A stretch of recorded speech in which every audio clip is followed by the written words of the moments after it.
Assalamualaikum warahmatullahi wabarakatuh. Saya Hadi Prabowo, SSI TMSC, Kepala Bidang Sumber Daya Kesehatan Dinas Kesehatan Pemerintah Kota Bekasi.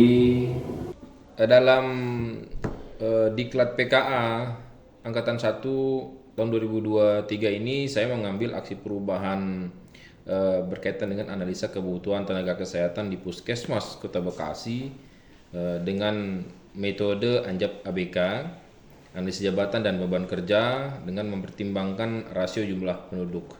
Tujuan dari aksi perubahan ini adalah untuk mengidentifikasi kebutuhan tenaga kesehatan yang sebenarnya di setiap puskesmas di Kota Bekasi agar pelayanan kesehatan dapat disesuaikan dengan kebutuhan penduduk.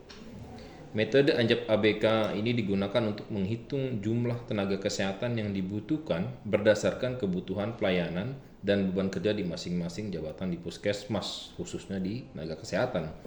Data terkait profil jumlah tenaga kesehatan, tingkat kunjungan pasien, jumlah penduduk, dan data kegiatan program-program puskesmas.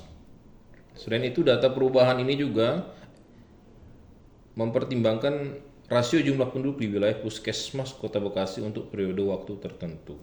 Hasil analisis menunjukkan adanya beberapa kondisi. Yang pertama, tidak meratanya penyebaran tenaga kesehatan di puskesmas. Beberapa puskesmas mengalami kelebihan tenaga kesehatan, di lain puskesmas terjadi kekurangan tenaga kesehatan.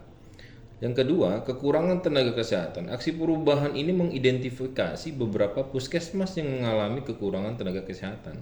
Puskesmas dengan kepadatan penduduk yang tinggi dan tingkat kunjungan pasien yang signifikan membutuhkan peningkatan tenaga kesehatan untuk memberikan pelayanan optimal.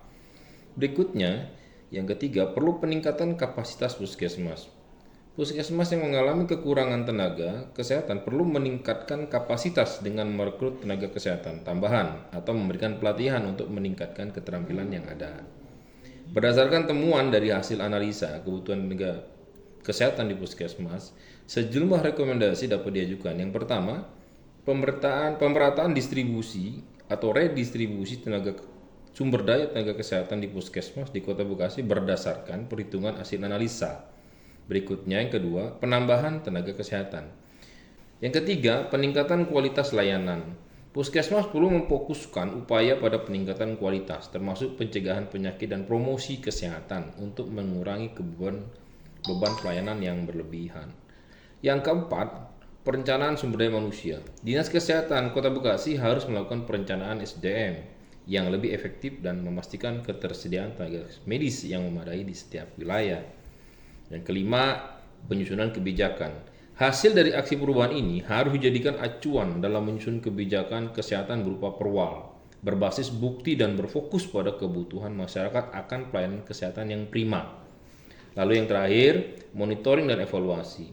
Proses monitoring dan evaluasi harus dilakukan secara berkala untuk memastikan implementasi rekomendasi dan mencapai hasil yang diharapkan.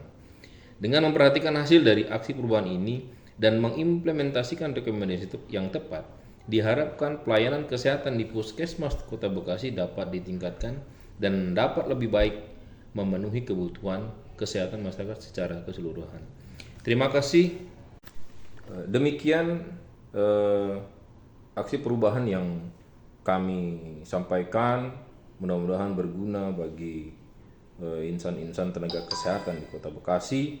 Wabillahi taufiq wal hidayah. Wassalamualaikum warahmatullahi wabarakatuh.